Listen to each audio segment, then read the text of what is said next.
আপনার সন্তানকে ভুলেও এই ৫টি কথা বলবেন না। ১ম, বাচ্চা কোনো কাজ করতে না পারলে বা অসফল হলে তাকে ছোট করবেন না, তাহলে সে আত্মবিশ্বাস হারাবে। ২য়, সন্তানকে কখনো হেয় বা ঠাট্টা করতে নেই। বাচ্চার কষ্টকে ছোট করে দেখবেন না, তাহলে তারা আপনার কষ্টকেও যথাযথ গুরুত্ব দেবে না।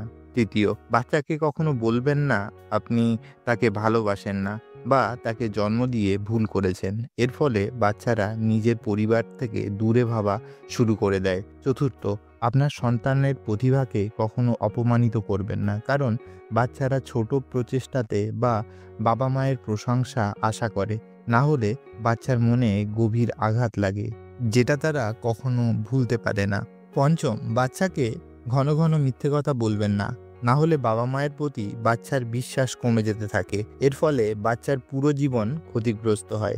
যখন একটি শিশু কোনো কাজে অসফল হয় বা সমস্যার সম্মুখীন হয়, যদি একটি শিশু কোনো কাজে অসুবিধা বোধ করে বা সফল না হয়, তাদের সমালোচনা করা, বকা দেয়া বা হেয় করা খারাপ প্রভাব ফেলতে পারে।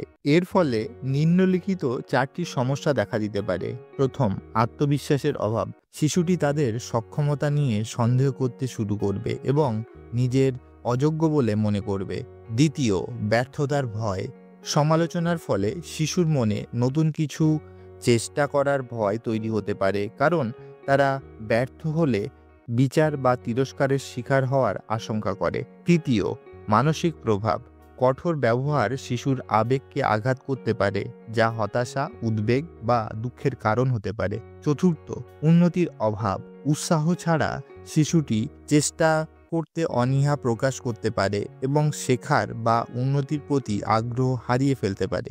সঠিক ইতিবাচক দৃষ্টিভঙ্গি কেমন হওয়া উচিত একজন শিশুর প্রতি? এই ধরনের নেতিবাচক ফল এড়াতে সহায়ক, উৎসাহ এবং গঠনমূলক প্রতিক্রিয়া দেয়া ভালো। তাদের প্রচেষ্টার প্রশংসা করা, ভুল থেকে শেখার উপায় দেখানো এবং সুন্দরভাবে পথ নির্দেশনা দেয়া শিশুর মধ্যে স্থিতিস্থাপকতা, আত্মবিশ্বাস এবং চ্যালেঞ্জ মোকাবিলার ইতিবাচক মনোভাব গড়ে তুলতে সাহায্য করে। সমস্ত ভিডিওটি দেখার জন্য অনেক ধন্যবাদ।